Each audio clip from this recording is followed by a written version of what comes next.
Hi. Recently I read a news article titled Yazidis Commit Mass Suicide After Rape by Islamic State Fighters.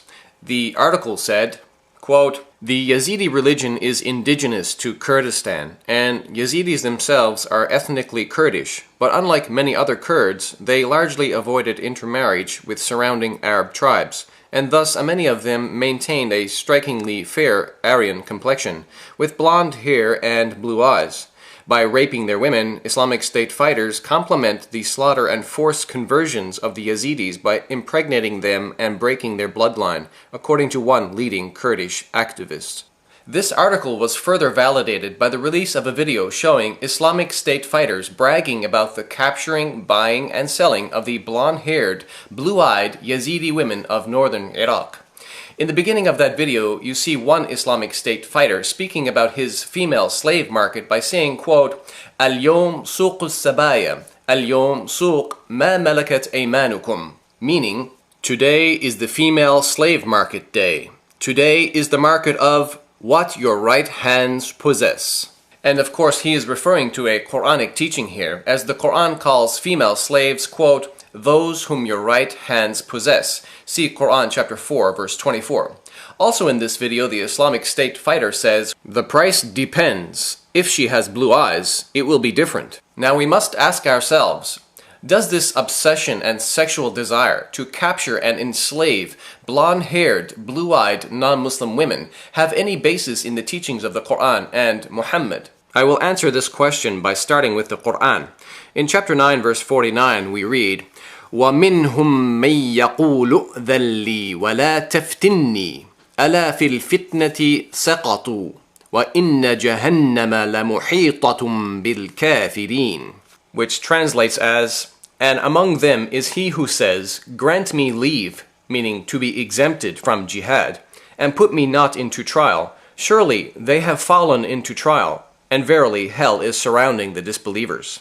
Now, in order for us to understand the historical context of this Quranic revelation, we first need to turn to the tafsir or exegesis literature for an official Islamic commentary on the Quran. In the popular and widely used Tafsir al-Tabari, it says the following about Quran chapter 9 verse 49. وَذَكَرَ أَنَّ هَذِهِ الْآيَةِ نَزَلَتْ فِي الْجَدِّ بْنِ قَيْسٍ. It was mentioned that this verse was revealed regarding a man named Al-Jadd ibn Qais. Who was he? Well, he was a man who did not want to go out and fight jihad for Muhammad, and he asked to be exempted from that duty. As we read in the tafsir, he said to Muhammad, وَلَا تَفْتِنِّي يقول وَلَا تَبْتَلِنِي بِرُؤْيَةِ نِسَاءِ بَنِي الْأَصْفَرِ وَبَنَاتِهِمْ فَإِنِّي بِالنِّسَاءِ مُغْرَمٌ فَأَخْرُجُ وَآثَمْ بِذَلِكَ.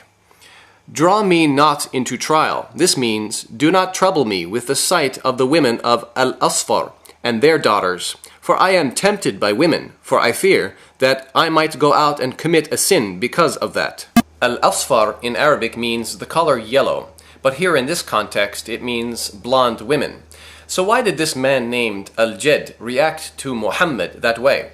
Well, the answer is, Muhammad was enticing his men to go out and fight jihad by promising them blonde female slaves, as we read in the tafsir, عن مجاهد في قول الله إئذن لنا ولا تفتني قال رسول الله اغزوا تبوك تغنموا بنات الأصفر والنساء الروم فقال الجد إئذن لنا ولا تفتنا بالنساء.